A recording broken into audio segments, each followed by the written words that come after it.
الله الرحمن الرحيم. اللهم صل وسلم وبارك على سيدنا محمد وآل سيدنا محمد وأصحابه أجمعين.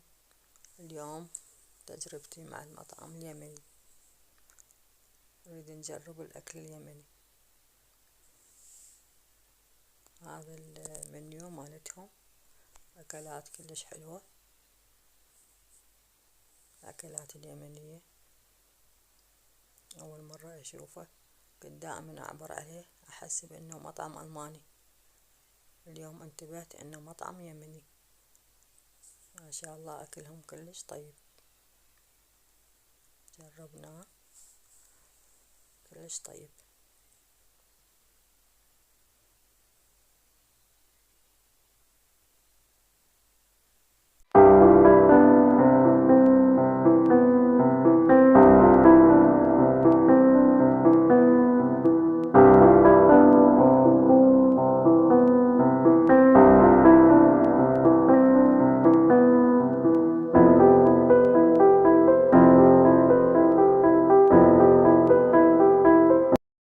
اللي في ألمانيا يحبون يجربونه، يصير في هامبورغ مقابل الليدل، هذا المقابل الليدل المطعم، أكله كلش طيب، حتى سمك مشوي.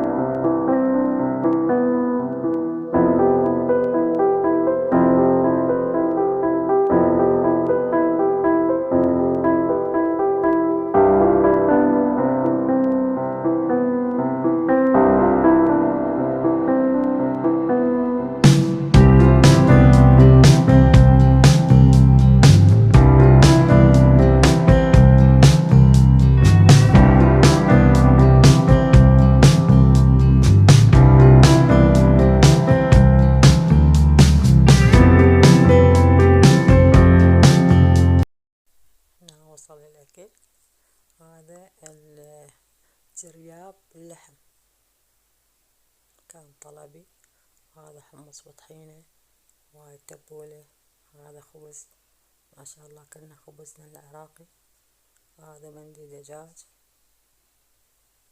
وهذا أيضا مندي دجاج طلب البنات، عجبهم طعمه طيب، وأنا أيضا عجبني.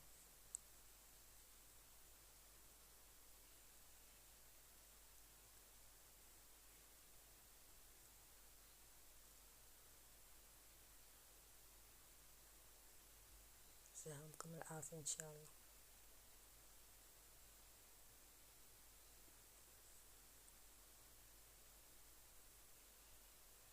هذا اللحم كانوا خالينه تحت من الرز،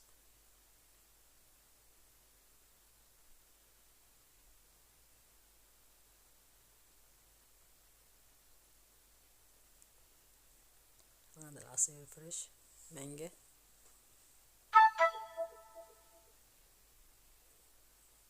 وهذا عصير فراولة. يسلمكم العافية إن شاء الله.